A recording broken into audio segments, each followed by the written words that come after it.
On this edition, I'm going to break down and predict the upcoming fight in the UFC 162 card between Anderson The Spider Silva and Chris Weidman. What I'm going to do in this video, I'm just going to break down both fighters and do my prediction. So I'll start with Anderson Silva. Anderson Silva is a martial artist. That's the big difference here between him and Chris Weidman, is that Anderson Silva, if this fight is to stay standing and Weidman cannot get it down, this will be a very short night for Chris Weidman. Is that Anderson Silva, for a guy who's up there in age, has not lost any of his elusiveness, his footwork, his speed, and just his smarts on the feet and his ability to finish fights at any time. He's always dangerous and always can finish fights, whether it's off of his back, dominant position, or just standing up. I mean, the knockout power that the man possesses, his versatility, his dynamic striking game. Regardless of striking game, Anderson Silva has a slight reach disadvantage. That is not a huge factor in this fight. Anderson Silva is much quicker, much more elusive, has much more hand speed than Chris Weidman. That's not a huge factor at all. And Anderson Silva is hands down the better striker in this fight. You could actually times that by 10. Chris Weidman's striking does not add up to the ability or level of Anderson Silva. So between his knockout power, his confidence, his incredible stand-up, he is without a doubt going to be in a good spot if he is to keep this fight standing. Now, Anderson Silva's only hole, even though that he is a martial artist, Anderson Silva, his hole in his game is that he's not a wrestler. Now, he does have good takedown defense. That's the one hole here. And obviously, Anderson Silva off of his back. I mean, Anderson Silva is a black belt in Brazilian Jiu-Jitsu. We've seen him time and time again finish guys off of his back, and he's constantly active, throwing up strikes, plenty of submission victories off of his back.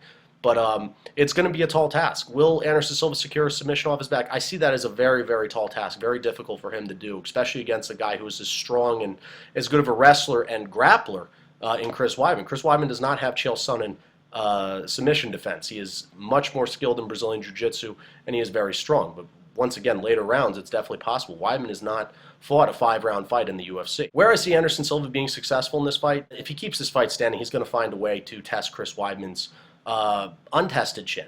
Grant, Weidman's been in some fights. He does have a pretty formidable chin, but really the ultimate test is to fight Anderson Silva. So he's got to finish this fight, though. This one does go to decision, and Weidman's able to secure takedowns. I do not see Anderson Silva winning this fight. But then again, Anderson Silva's been able to finish countless fights in the UFC on the feet and obviously on the ground as well. But I think he's got to keep this fight standing. He's got to be active early. He's got to really establish himself early on. That's something that Silva tends to do very much so. And he's got to keep this fight on his feet, and if that's the case, then I see him finishing this fight via TKO or knockout. So that's where I see Anderson Silva being successful. So Chris Weidman. Chris Weidman is an unbelievable wrestler. You could say that he is almost on the same level or even better than Chael Sonnen. Chael Sonnen being a little bit more explosive than Chris Weidman. A couple things in regards to Weidman. Weidman is without a doubt still raw on his feet. Now, people can go back and look at the Munoz knockout. That's against Mark Munoz. Chris Weidman's, I'd say, biggest disadvantage in this fight is without a doubt his striking. He's nowhere near the level that Anderson Silva is in this fight. I mean, very few fighters are even on the same level striking-wise with Anderson Silva, but Chris Weidman's still raw. Now, he is training with Ray Longo. He has done amazing things in regards to his progress of becoming a better striker, but if he does keep this one standing too long, he will get finished. Anderson Silva will find a way. Weidman is, the other disadvantage as well is the fact that he is not as fast as Anderson Silva. He's not as fast as Chael Sonnen. He does not have explosive takedowns. He has incredible technique with his wrestling. He has good takedowns in the center of the octagon on the cage. It's very much his technique, but he's nowhere near the explosiveness of Chael Sonnen. Plenty of the other fighters that have fought Anderson Silva. But what Chris Weidman does have for a guy that's so young in the game, at least new to the game, is his smarts, is that he's actually a really smart fighter, is that he uses his striking very effectively to set up his takedown. He keeps fighters guessing. His takedowns between the single, the double, his trips, we've seen what he's done to Damian Maia, we've seen what he's done to takedowns to Mark Munoz. And when he gets fighters down, he has incredible ground and pound and does have better submission defense. I mean, he has good submission defense. He's a big guy for the division. Obviously, the longer reach in this fight as well. Once again, I don't see that being a big factor, but Weidman's strong. Weidman has good ground control, whether it's locking in the hooks or just very much not locking in the hooks. And he has a brown belt in Brazilian Jiu-Jitsu. We've seen him time and time again, whether it's the standing guillotine, his guillotine on the ground, rear naked choke. Weidman has an overpowering submission game. And if this comes into later rounds, he could very well. I know it's a reach. It's a big reach. Anderson Silva is not an easy guy to finish. We've seen him be submitted earlier on in his career, and he's learned from his mistakes, and he's darn near impossible to finish. But I mean, I would not rule out a submission for Chris Weidman. I'd say that's a huge reach in this fight, but if he is to wear down and grind out Anderson Silva. But that's the strong point of Chris Weidman's game. He has a long layover from an injury.